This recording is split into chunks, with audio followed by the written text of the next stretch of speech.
Chapter 9. The hiring lie most new resellers believe. If I could just hire someone, I'd finally have more time and make more money. That's the lie. It feels like the next logical step. You're busy, you're overwhelmed, so the obvious answer must be to bring somebody else on, right? Wrong.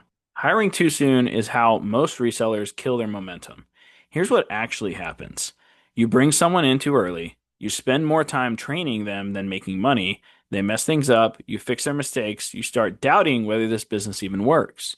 And now you're not just overwhelmed, you're bleeding cash. I've lived this mistake more than once. When I was making $5,000 a month, I thought I was too busy to keep going solo, so I hired a negotiator. Then, again, at 7,000 a month, I brought on virtual assistants. I kept thinking this will free me up. But all it did was slow me down. I was spending more time training than flipping, not because they were bad hires, but because I didn't have the skills to train. I had the skills to flip, not to lead. The truth? You don't need a team right now. You need better skills. You don't need to delegate, you need to dominate. When you should not hire. Most resellers don't have a hiring problem, they have a skill problem. Everyone wants to skip the steps. They see 3K, 5K, maybe even 7K months and think, I'm ready to scale. But let me be clear. If you're not doing $10,000 a month in profit by yourself, you have no business hiring anyone. Hiring too soon is like putting rims on a car that doesn't have an engine. Here's when you should absolutely not hire. If you're under $10,000 a month in profit, your lead flow is inconsistent, you haven't built a repeatable buying and selling process, you don't have documented systems anybody could follow, you're still figuring things out day to day. I get it. You're tired. You're doing a lot. But hiring isn't a break. It's not a shortcut. It's an amplifier. It will multiply whatever you've already built. So if your systems suck, your team will just suck faster. Hiring isn't a way to get out of the work. It's a way to do more of the right work once you've earned the right to scale. Fix these first before hiring. Don't hire to fix a problem that better systems could solve. The first time I thought I needed help was when I cranked my ad spend to $100 a day and leads started pouring in. I was overwhelmed. I felt like I was drowning in messages and meetups. So I did what most overwhelmed resellers do. I hired. But I didn't need to. Around the same time, I created my scheduled meetup model. Instead of chasing people all day, I picked two times, noon and 5 p.m., and met everyone at Starbucks. That system saved me. I didn't need to hire. I needed to simplify. Then I realized something even crazier. I was making the same amount of money spending $50 a day on ads as I was spending $100 a day. I was doubling my workload, not my income. So many of us try to throw people at problems that are just really systems problems. Before you hire anyone, make sure you can answer these with a yes. Do you have a consistent lead flow? Are you closing deals consistently each week? Is your pickup process simple and structured?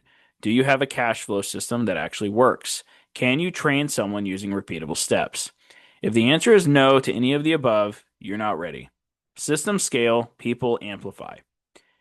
And if you haven't fixed your foundation, your hires will only make the cracks bigger. Who to hire first once you're ready. Okay, I've hit 10,000 a month profit solo. Who should I hire first? Once you've hit that level of consistently, you've earned the right to start multiplying your time. For me, my first real hire was my wife. She handled our eBay listings, took product photos, tracked numbers, all the back end stuff I didn't have time for. That freed me up to do what I do best, flip. And that's the key. Your first hire should be someone who frees up your time to double down on what actually drives revenue. So who should you hire first? There are only two options that make sense for resellers. One, an eBay lister, if listing is slowing you down. This person handles writing and uploading listings, editing and organizing photos, entering inventory data, relisting and adjusting prices. This gives you back hours of your time so you can spend more time finding high ROI deals, keep inventory moving faster, improve cash flow, and sell through rate. The next one is a negotiator, if messaging is burying you. This person handles responding to leads, making offers, setting up meetups, following up with cold leads. This allows you to buy more devices per day, stop working 12-hour days in Messenger, focus on marketing and scaling. Don't overcomplicate it. If you're drowning in listings, hire a lister. If you're buried in messages, hire a negotiator. But don't hire both. Start with one, master that handoff, then expand. You're not building a team, you're building a machine. Hiring option one, the eBay lister. I've got too many items and not enough time to list. Time to get a lister. Before I ever flipped devices full time, I actually worked for a guy who cleaned out foreclosed homes. He had stacks of electronics collecting dust, but he wasn't selling any of it. That's where I came in. I knew how to sell on eBay. I brought the skill set he didn't have. I took the photos, wrote the listings, shipped the items, and tracked every order. And I didn't get paid hourly, I got paid 30% of everything we sold. The more I listed, the more money I made. That experience taught me two things. One, listings equal revenue. Two, a good lister is a forced multiplier, not a task doer. So, when I got deep into phone flipping and hit a point where I was buried in devices, I knew it was time to hire my own lister. My first hire? My wife. She handled all the eBay backend, photos, listings, inventory tracking, so I could focus on negotiating deals and driving revenue.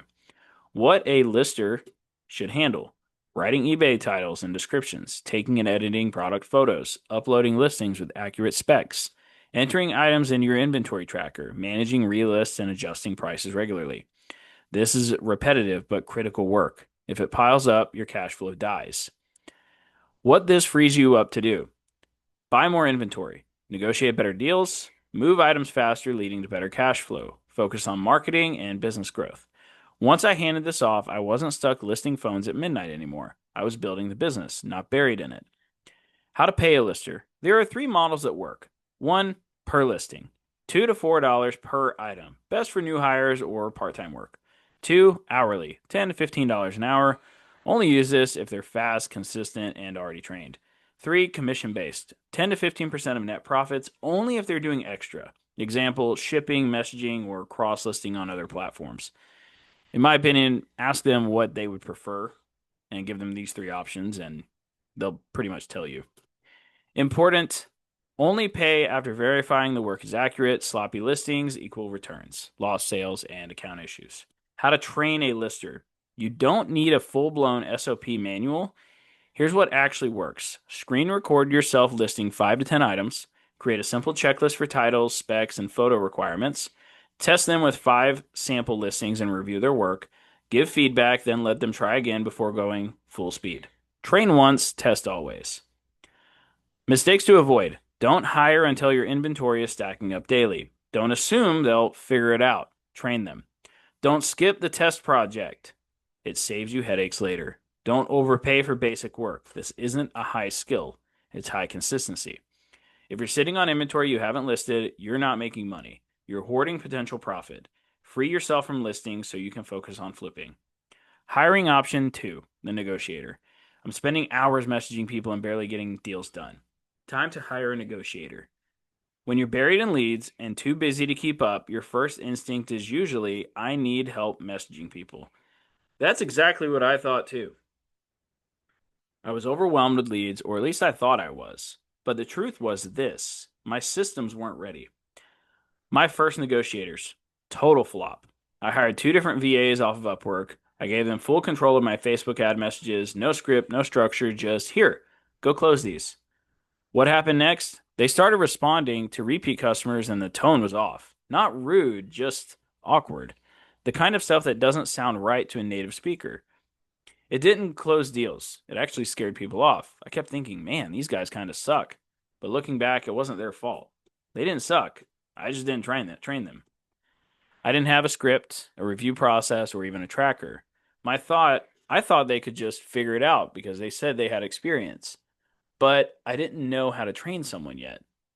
When it finally clicked, it wasn't until I started teaching students how to negotiate that I leveled up. I had to start paying attention to the little mistakes people were making: missed follow ups, weak offers, not handling objections. Once I saw where they were messing up, I got better at breaking things down. That's when I realized if I can teach students, I can train a negotiator. The next time I hired someone, I had scripts, deal tracking, message reviews, training videos. That hire worked.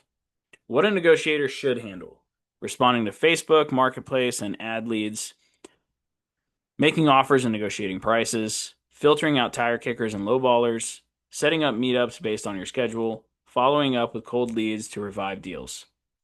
This is a high skill position. Don't treat it like admin work. What this frees you up to do. Focus on closing big deals, spend time on marketing and lead generation, pick up more devices per day, work on the business, not in the chat. How to pay a negotiator. Here's where I messed up at first. I paid hourly. They didn't close deals, they got paid anyway, and I lost money. Now, I pay based on performance. Per deal closed, $10 to $20 per deal closed deal. Commission based, 20 to 30% of the profit they help generate. That's the one I actually prefer. Tag their performance to their pay. If they win, you win. How to train a negotiator. Training is everything.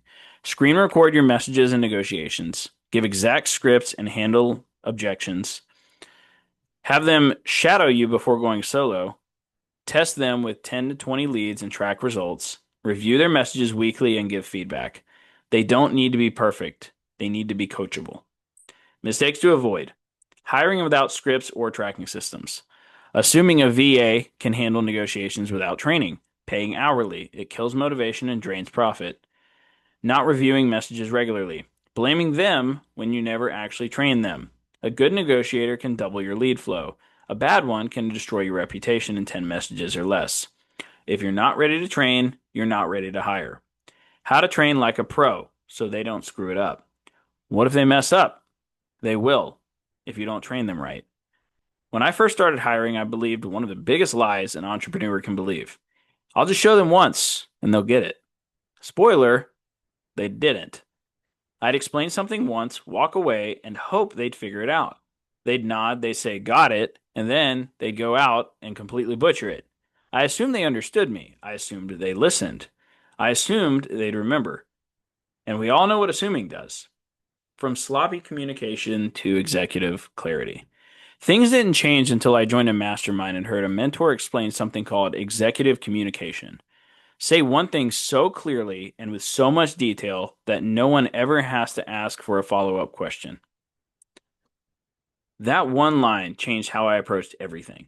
I realized my communication wasn't clear. It was lazy. It wasn't systematized. It was improvised. And I was blaming others for my own lack of preparation. From that moment forward, I made it a point to become elite at communication. And the way I did that, I built every training around three key formats. Visual, Loom videos, show them exactly how it's done. Google Doc, written, break it down step by step. And then actionable, checklist or SOP, so they literally can't screw it up. I learned something else that stuck with me even more. People need to be reminded more than they need to be taught. Alex Hormozy. That quote hit me hard because it's true. You don't just teach once, you reinforce it constantly. That's how you create consistency. That's how you build a team that doesn't drop the ball. My old way versus my new way. Back then, one video equaled training. No scripts, no follow-up, no accountability. Now, I screen record everything I want repeated. I pair every video with a detailed Google Doc. I build simple checklists that ensure every task is done the same way every time. I give a test task before trusting anyone full time. I review their work weekly, especially in the early stages. Common training mistakes I've made, so you don't have to. Expecting people to just figure it out after one explanation. Assuming someone with experience doesn't need coaching. Not realizing that most mistakes were my fault, not theirs. Thinking I could stop training after week one. Not understanding that repetition is the real teacher. Even now, I'm still learning. Right now, as I write this chapter, I've got 5 contractors on my team. They're amazing. They get results. I pay them well. Everyone's happy. And still, delegation doesn't feel easy. Because handing over control is hard. Training someone to do what you do best, that takes effort. But it's a skill just like flipping, just like negotiating, just like selling. If someone told me today, I'm just not good at training people, I'd tell them the truth. You're not good yet, but you will be. Hiring is for scaling, not saving you. Hiring doesn't save your business. It scales a business that you've already built. Let's be clear, you don't have to hire to win in this business. We have students doing 5K, 15K, even 20K a month in profit working full-time jobs. Some are solo. Others have one helper. That's it. You don't need a big team. You don't need to scale. But If you do want to scale, you need to understand what that actually means. What does scaling actually mean? Most people think scaling means I'm doing more sales. I must be winning. But that's not always true. I've seen businesses in this space doing $100,000 a month in sales and making only $5,000 a month in profit. It looks like scale, but it's just a high volume hamster wheel with razor thin margins and massive workload.